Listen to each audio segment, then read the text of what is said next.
നമുക്ക് ഈ type division എങ്ങനെ ചെയ്യാമെന്ന് നോക്കാം.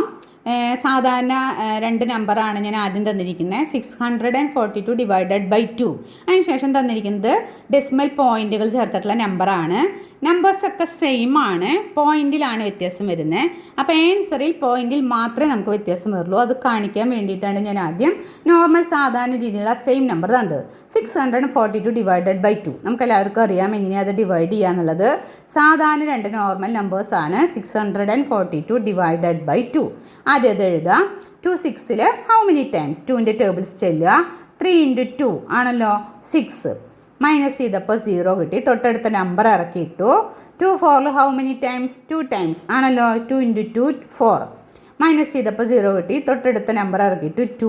2 2ൽ 1 ടൈംസ് 2. അപ്പോൾ നമുക്ക് റിമൈൻഡർ 0 വന്നു. നമ്മുടെ ആൻസർ എന്ന് പറയുന്നത് നോർമലി 321 ആണ്. ഇത് മനസ്സിലായില്ല എല്ലാവർക്കും? ഇതറിയാലോ സാധാരണ രീതിയിൽ എങ്ങനെയാണ് രണ്ട് നമ്പർ നോർമൽ പോയിൻ്റ് ഒന്നും ഇല്ലാത്ത സാധാരണ നമ്പർ എങ്ങനെ ഡിവൈഡ് ചെയ്യാൻ നമുക്കറിയാം. ഇതാണ് നമ്മുടെ ആൻസർ. ഇനി നമ്മുടെ തൊട്ടടുത്ത നമ്പർ നോക്കിയാൽ നമ്പേഴ്സൊക്കെ സെയിം ആണ്, പക്ഷെ നമ്മൾ പോയിന്റിൽ വ്യത്യാസം വന്നിട്ടുണ്ട്. ആ പോയിന്റ് എങ്ങനെ നമുക്ക് ആൻസറിൽ വരുത്താം? ആൻസർ സെയിം അത് തന്നെയായിരിക്കും. 3 2 1 എന്നുള്ള നമ്പർ തന്നെയായിരിക്കും നമുക്കതിന് എല്ലാത്തിനും ആൻസർ. പക്ഷെ വ്യത്യാസം വരെ എന്തിലായിരിക്കും? പോയിന്റ് ഇടണേലായിരിക്കും വ്യത്യാസം വരിക. എങ്ങനെയാണ് ഈ വ്യത്യാസം വരുന്നത് നോക്കാം. ആദ്യത്തെ നമ്പർ 64.2.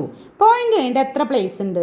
ഒരു പ്ലേസ്. പോയിന്റ് കഴിഞ്ഞിട്ട് ഒരു പ്ലേസ് ആണുള്ളത്. അപ്പോൾ ഒരു പ്ലേസ് 1 മൈനസ്. നമ്മൾ പോയിന്റ് കറക്റ്റ് ചെയ്യാൻ വേണ്ടിയിട്ട് മൈനസ് ആണ് ഇടുന്നത്. അടുത്തത് അടിയിൽ പോയിന്റ് കഴിഞ്ഞിട്ട് എത്ര പ്ലേസ് ഉണ്ട്? 1 പ്ലേസ് തന്നെ അല്ലേ? പോയിന്റ് കഴിഞ്ഞിട്ട് ഒരു പ്ലേസേ ഉള്ളൂ. അപ്പോൾ 1 - 1 വെച്ചാൽ എന്താ? 0. 0 മീൻസ് എന്താ? നമുക്ക് പോയിന്റിൽ ചേഞ്ച് ഒന്നും വരുത്തണ്ട. ഇവിടെ ഒരു പ്ലേസ് കഴിഞ്ഞിട്ടാണ് പോയിന്റ്, ഇവിടെയും ഒരു പ്ലേസ് കഴിഞ്ഞിട്ടാണ് പോയിന്റ്. അപ്പോൾ അത് ക്യാൻസലേഷനായി ആൻസർ സെയിം അത് തന്നെ. പോയിന്റ് ഇടേണ്ട ആവശ്യമില്ല. 0 എന്നാണ് വന്നിരിക്കുന്നത്. ഓക്കെ, നെക്സ്റ്റ് നോക്കിയാൽ 6.42 ഡിവൈഡഡ് ബൈ 0.2. പോയിന്റ് കഴിഞ്ഞിട്ട് എത്ര പ്ലേസ് ഉണ്ട്? 1 2 ആദ്യത്തെ മൈനസ്. പോയിന്റ് കഴിഞ്ഞിട്ട് എത്ര പ്ലേസ് ഉണ്ട്? 1 അല്ലേ?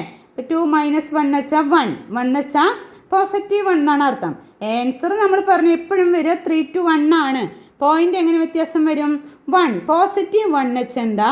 നമ്മൾ ലെഫ്റ്റ് സൈഡിലേക്ക് ഒരു പ്ലേസ് നീക്കി പോയിന്റ് ഇടുക. ലെഫ്റ്റ് പ്ലേസിലേക്ക് ഒരു പോയിന്റ്. 1 പറഞ്ഞാൽ പോസിറ്റീവ് എന്ന് വെച്ചാൽ ലെഫ്റ്റിലേക്കാണ് നീങ്ങിപ്പോണ്ടത്. 1 എന്ന് വെച്ചാൽ ഒരു പ്ലേസ് കഴിഞ്ഞ് പോയിന്റ് ഇടുക. ഓക്കെ, നെക്സ്റ്റ് ക്വസ്റ്റ്യൻ നോക്കിയാൽ 0.642 ഡിവൈഡഡ് ബൈ 2. പോയിന്റ് കഴിഞ്ഞിട്ട് എത്ര പ്ലേസ് ഉണ്ട്? 3 പ്ലേസ് ഉണ്ട് അല്ലേ?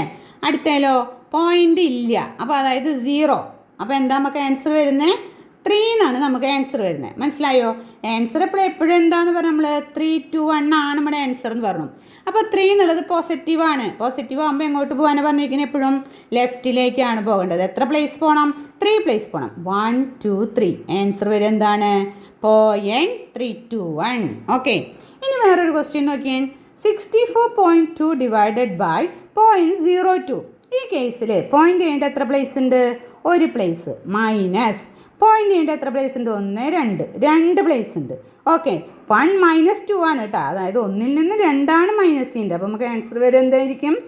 -1 ആണ് നമ്മുടെ ആൻസർ വരുന്നത്. പോസിറ്റീവ് 1 ആണെങ്കിലാണ് നമ്മൾ ലെഫ്റ്റിലേക്ക് വരേണ്ടത്. ആൻസർ നമ്മുടെ എപ്പോഴും നമ്പർ 3 to 1 എന്നുള്ള നമ്പർ ആയിരിക്കും. പക്ഷെ ഇവിടെ -1 ആണ് വേണ്ടത്. അപ്പോൾ നമ്മൾ പോകേണ്ടത് എങ്ങോട്ടാണ്? റൈറ്റിലേക്കാണ് പോകേണ്ടത്. റൈറ്റിലേക്ക് പോയിൻ്റ് അല്ല ഇടേണ്ടത്.